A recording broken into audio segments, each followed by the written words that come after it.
Many years ago, when I was a teenager, there was a book that came out that was called Chariot of the Gods.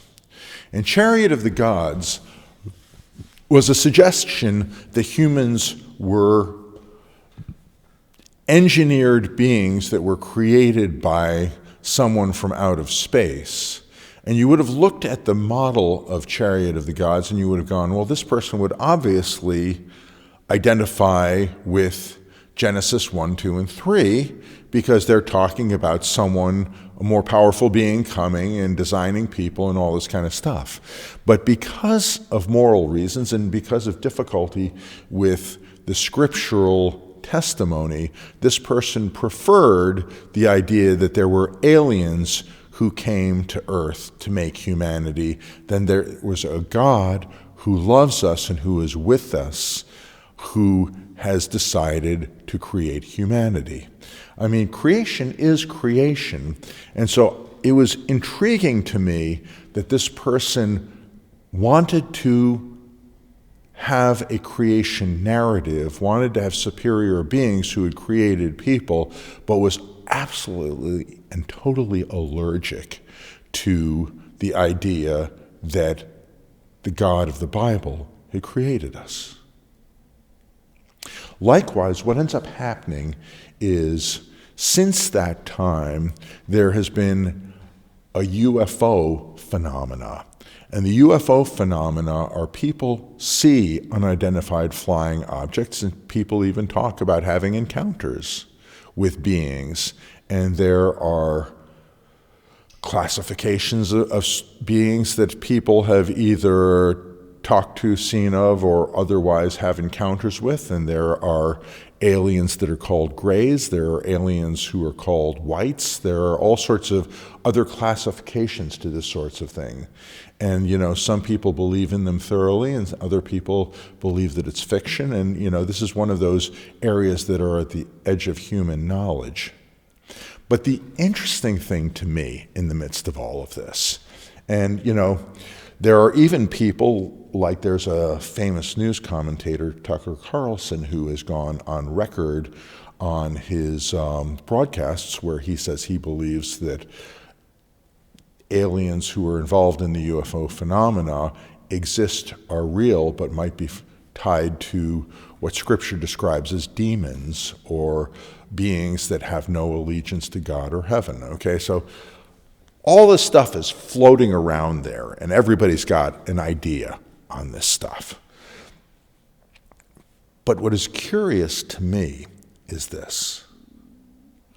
If we have had a record of God dealing with humanity for 6,000 to 10,000 years, if we have a scripture that goes back and deals with God dealing with ancient peoples and creating the Israelites or the Hebrews who end up becoming the Jews, if we have God working through humanity to take a specific group of people for himself, and then he proceeds to move forward with expressing his love to the whole world and inviting whoever from any nation, from any tribe, from any ethnicity, if he invites everybody to have relationship with him, and if you have a historic record of how God has moved through human history, and you don't trust that, why would you trust beings that show up at the last minute and just go, we're here, we're good, you should trust us? That seems like the ultimate astrophysics style used car salesman. You have beings that if they show up and you know nothing about them, you know nothing about their history, you have no interaction with them, and they say, we're all good, why would you trust them? You understand that there are beings that are good and that there are evil. You understand that there are people who are actually evil who try and purport to be good in order to gain your confidence so they can take advantage of you.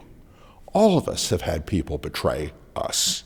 And the whole idea that we won't trust a historic record that goes back thousands of years that's impacted generations of people, and that we can look at any group of people anywhere on the planet, who they were before they had Scripture and who they were after they had Scripture, and see whether there's been improvement or not, see whether people who have embraced God are better or worse than they were before they dealt with Moses and with Yeshua.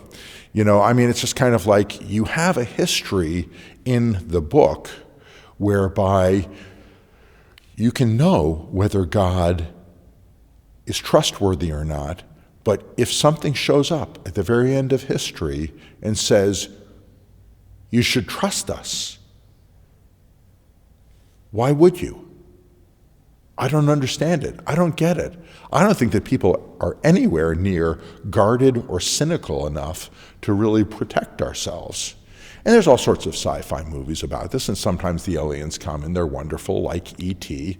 Sometimes the aliens come and they're horrific, like Independence Day.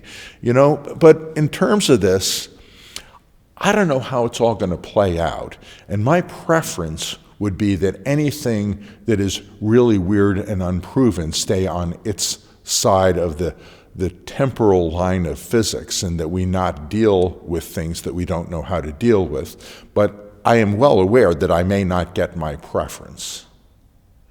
But my encouragement to people who are looking for spirituality, who are looking for life, who are looking for abundance, who are looking for redemption and being rescued, is that you should trust what has the track record over the course of the last 6,000 to 10,000 years.